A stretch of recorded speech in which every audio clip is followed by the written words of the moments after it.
15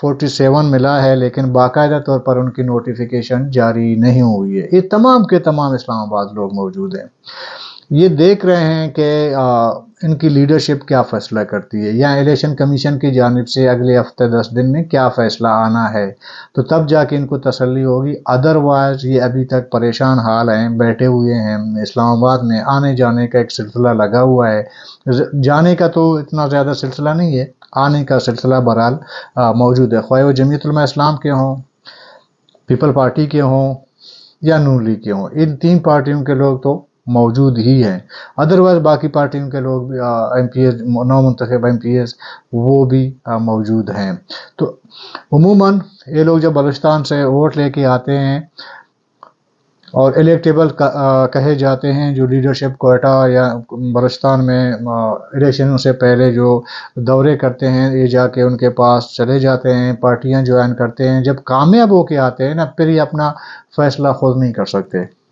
یہ بہت بیچارے لوگ ہیں میرے نزدیک، یہ جو ہم ان کو بلوچستان میں دیکھتے ہیں بڑے ٹاٹ باٹ کے ساتھ، وہ اپنا فیصلہ خود نہیں کر سکتے۔ ٹھیک ہے، پارٹی کی مشاورت ہو سکتی ہے، پارٹی کی لیڈرشپ کا ایک فیصلہ بھی ہو سکتا ہے، وہ اپنی جگہ ٹھیک ہے، ہر پارٹی میں ہوتا ہے کہ ادارے کے وہ مرکزی ڈھانچے سے جڑا ہوا ہوتا ہے، مرکزی قیادت کے فیصلہ بھی ان کو ماننی پڑتی ہے، وہ اپنی جگہ۔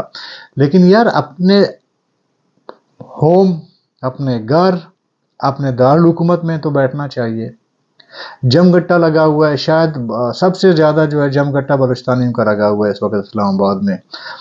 حالانکہ پنجاب والے بھی جیت کے آئے، جیتے جو نو منتخب ایم پی ایز ہیں وہ بھی تو موجود ہیں، سندھ کے لوگ بھی ہیں، کے پی کے لوگ بھی ہیں، باقیوں کو یا تو ہم پہچانتے نہیں ہیں ظاہر ہے، یا تو یہ کہ وہ آتے نہیں ہیں۔ لیکن ہم نے یہاں پہ باقی اسلام آباد کے جرنلسٹ ہیں، ان سے بھی ہم پوچھتے ہیں کہ آیا ہمارے لوگ جتنا جوک در جوک لائن لگا کے اسلام آباد آتے ہیں، کیا باقی صوبوں کے لوگ بھی آتے ہیں نو منتخب؟ کہیں سے یہی کہا جاتا ہے جی نہیں، بالکل ہر ایک اپنے اپنے صوبے میں اور اپنے اپنے دارالحکومتوں میں بیٹھے ہیں اپنے فیصلوں کے لیے۔ لیکن ادھر معاملہ تو کچھ الگ ہے۔ کل کی میں آپ کو بات بتاتا ہوں، کل جب ہماری تیاری ہو رہی تھی اسلام آباد کے لیے، کل صبح مختلف خبریں آپ کے سامنے گزری ہوں گی۔ سب سے پہلے خبر آئی کہ جی سرفراز بھگٹی کو پیپل پارٹی نے بطور وزیر اعلیٰ نامزد کر دیا ہے۔ اس کے فوری بعد 10 خبریں اور آ گئیں، جی نہیں سرفراز بھگٹی نہیں ہے، کسی نے بولا نہیں جی نواب ثناء اللہ زہری ہے، کسی نے کسی اور کا نام لیا۔ یہ دراصل ہوتا ایسا ہے کہ ہمارے جیسے رپورٹر گھوم رہے ہوتے ہیں نا، جن کا کسی کے ساتھ تھوڑی سی سلام دعا ہو جاتی ہے، تو وہ ان کو تھوڑا سا ڈکٹیٹ کر کے اپنا نام شامل کروا دیتے ہیں وزارت اعلیٰ کے اس دوڑ میں، حالانکہ ہوتا نہیں ہے، کسی کا ابھی تک نام باقاعدہ طور پر کسی جماعت نے اناؤنس نہیں کیا ہے، نہ ابھی تک کوئی فیصلہ ہوا ہے۔ جب سرفراز بھگٹی کا نام آیا بطور وزیر اعلیٰ، ایک دو بڑے چینلوں نے بھی بریکنگ خبر چلائی۔ ہم نے جب معلومات لینے کی کوشش کی تو پیپل پارٹی کے اندر سے ان کی لیڈرشپ نے کہا جی ہمیں تو فیصلہ ہی نہیں کیا، ہمیں پتہ ہی نہیں ہے، ہم بھی ٹی وی میں دیکھ رہے ہیں۔ پھر اس کے بعد جو پارٹی کے اندر جو چاہتے ہیں کہ ہم بھی ہوں وزیر اعلیٰ، مطلب ان کی خواہش ہے، انہوں نے مختلف طریقوں سے مختلف ناموں سے انہوں نے تردیدی بیانات جاری کر دیے، پھر وہ خبر کل ہوئی۔ تو اس طرح کے بھی صورتحال، مطلب اس کنفیوژن پیدا کی جا رہی ہے۔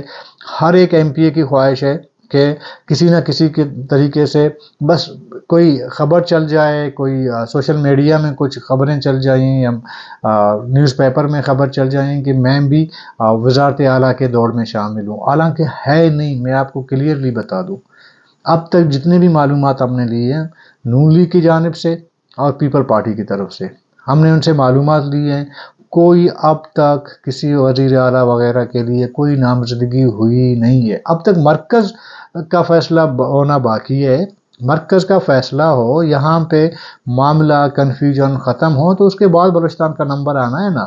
ابھی تک مرکز میں الجھی ہوئی ہے ان کے لیڈرشپ، اور وہاں پہ جو ہے خبریں چلانے کی کوشش کی جا رہی ہے نیوز پیپر وغیرہ میں، جی فلانا وزیر اعلیٰ کے دوڑ میں شامل ہے، فلانا دوڑ میں شامل ہے، کوئی فی الحال شامل نہیں ہے۔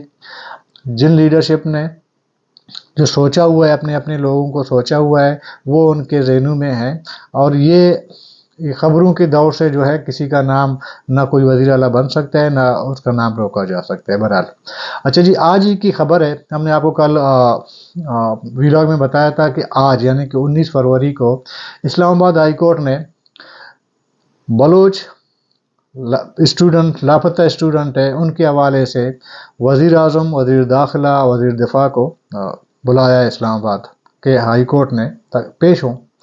آج جب ہم اسلام آباد پہنچے تو یہاں پہ خبریں آنا شروع ہوئیں کہ وزیر اعظم صاحب اسلام آباد کورٹ نہیں آئے، پیش نہیں ہوئے عدالت کے سامنے۔ اس کے ساتھ ساتھ وزیر داخلہ بھی پیش نہیں ہوئے، وزیر دفاع بھی پیش نہیں ہوئے، تو صرف اٹارنی جنرل میرے خیال میں پیش ہوئے، کچھ سیکرٹریز وہ پیش ہوئے۔ انہوں نے جو بلوچ اسٹوڈنٹ ہیں جو لاپتہ ہیں، تقریباً ان کو کوئی 22-24 مہینے ہو گئے، یعنی کہ 2 سال کا ٹینیور ان کا پورا ہونے کو ہے۔ دراصل جو 58 بلوچ طلباء جو ہے وہ لاپتہ ہوئے تھے، ان میں سے 28 کے قریب وہ بازیاب ہوئے تھے، اور باقی جو ہے وہ لاپتہ ہیں۔ اس وقت جو بلوچ لاپتہ اسٹوڈنٹ کے وکلا ہیں وہ کہتے ہیں کہ جی 12 اسٹوڈنٹ ہیں وہ اب تک لاپتہ ہیں، جو 58 کے ساتھ جو لاپتہ ہوئے تھے، باقی جو بازیاب ہوئے ہیں، باقی 58 ابھی تک ان کا اتا پتہ نہیں ہے وہ کدھر ہے۔ یہ دراصل کیس چل رہا ہے اسلام آباد ہائی کورٹ میں۔ یہ تقریباً کئی پیشیاں ہوئی ہیں، اس سے پہلے بھی وزیر اعظم پاکستان کو اسلام آباد ہائی کورٹ نے پیش ہونے کا کہا، لیکن وہ پیش نہیں ہوئے، بلکہ اگلے دن انہوں نے ایک اسٹیٹمنٹ جاری کیا کہ جی میں کورٹ میں پیش نہیں ہوں گا، باقی عدالت کی مرضی ہے، جو کرنا ہے کر لے۔ تو وہی کیس کا سلسلہ چلتا رہا۔ کل ایک بڑا ایگریسو آپ جو سمجھیں کہ حکم نامہ عدالت کی جانب سے جاری ہوا۔ انہوں نے کہا کہ اگر عدالت میں پیش نہیں ہوں گے یہ لوگ، وزیر اعظم، وزیر داخلہ، سیکرٹری داخلہ، وزیر دفاع، سیکرٹری دفاع، یہ نہیں ہوں گے تو ان کے خلاف توہین عدالت کی کارروائی کی جا سکتی ہے۔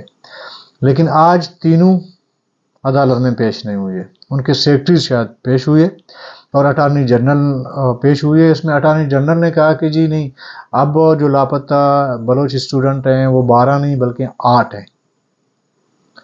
تو عدالت کہہ رہی ہے کہ نہیں جی 12 ہیں۔ ابھی جو اس کے بعد جو 4 بازیاب ہوئے ہیں ان کا نہیں پتہ کہ واقعی وہ بازیاب ہوئے ہیں یا نہیں ہوئے ہیں۔ کسی طرف سے، ان کے خاندان کی طرف سے، فیملی کی طرف سے کوئی اس طرح کی تصدیق نہیں کی جا رہی ہے ان کے واپس گھر آنے کی۔ لیکن اس کے باوجود عدالت ظاہر ہے کہ ایک قانونی طریقہ کار ہے، ایک پروسیجر ہے، وہ چل رہا ہے۔ لیکن مسئلہ یہ نہیں ہے کہ وزیر اعظم کس کیس میں پیش ہونا ہے، کس میں نہیں ہونا ہے، وزیر داخلہ نے ہونا ہے، نہیں ہونا ہے، وغیرہ وغیرہ۔ اصل مسئلہ یہ ہے کہ عدالتوں کے سامنے بعض ادارے یا آپ کے بعض شخصیات خود کو بالا تر سمجھتے ہیں جو بڑے بڑے ڈیزگنیشن میں ہوتے ہیں۔ بلکہ وزیر اعظم صاحب وہ بالکل وہ کہتے ہیں عدالتیں کیا ہیں، جب آپ پیش نہیں ہوتے ہیں اس کا مطلب آپ حکم تو ماننا نہیں ہے نا آپ نے۔ وزیر داخلہ وغیرہ اس طرح کا یہ پہلی بار نہیں ہوا ہے میرے خیال میں۔ پاکستان کے تاریخ میں بہت کم ایسے ہوا ہے کہ کسی سٹنگ وزیر اعظم کو عدالت کے سامنے وہ پیش ہوئے ہیں۔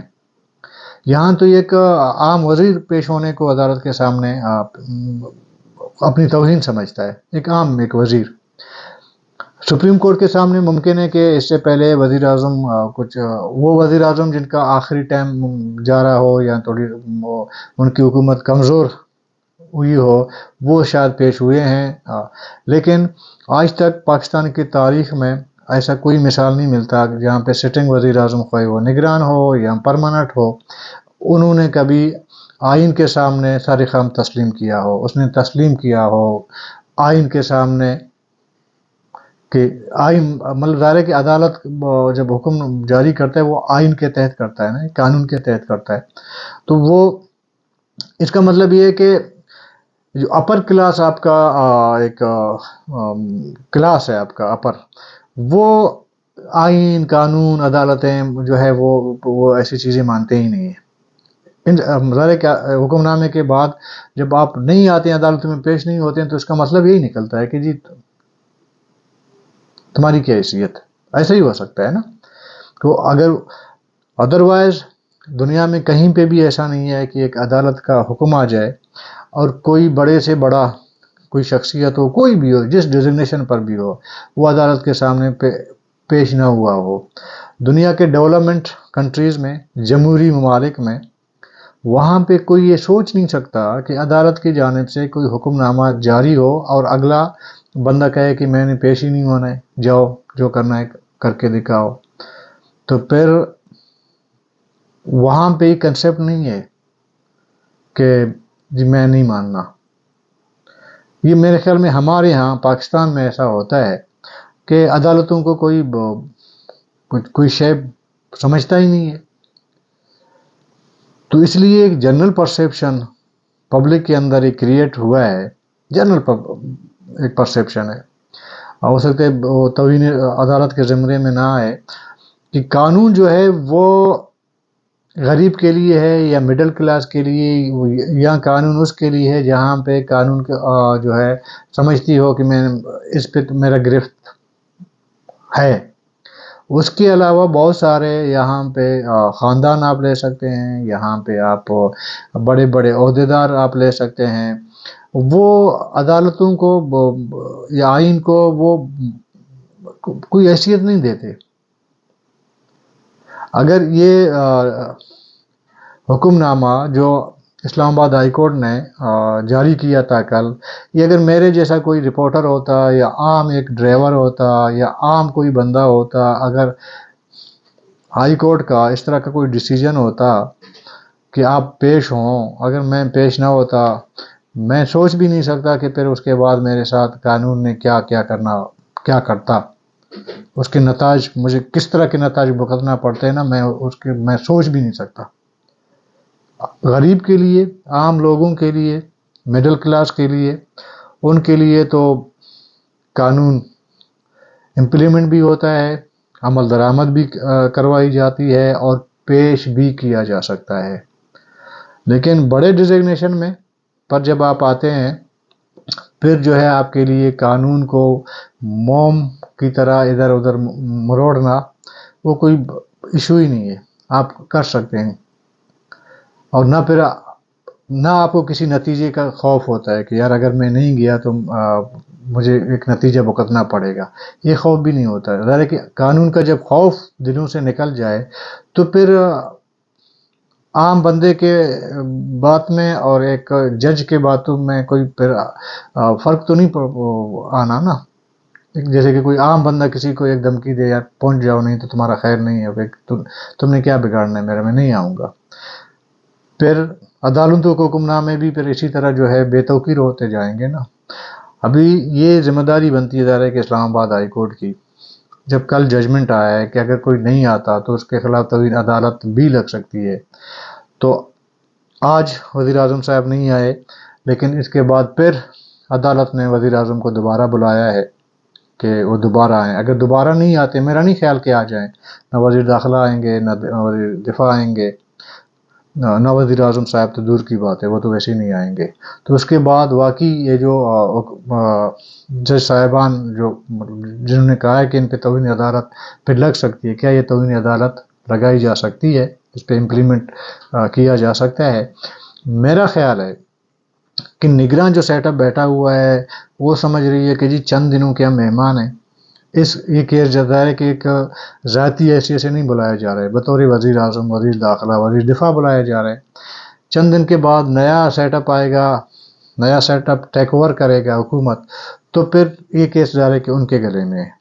پھر ہم تو ذاتی طور پر تو اس سے بری ہے، ہمیں ذاتی طور پر تو نہیں بلائے جا رہے، یہ شاید حکومت نے سوچا ہو تو اس وجہ سے جو ہے وہ نہیں آ رہی ہے۔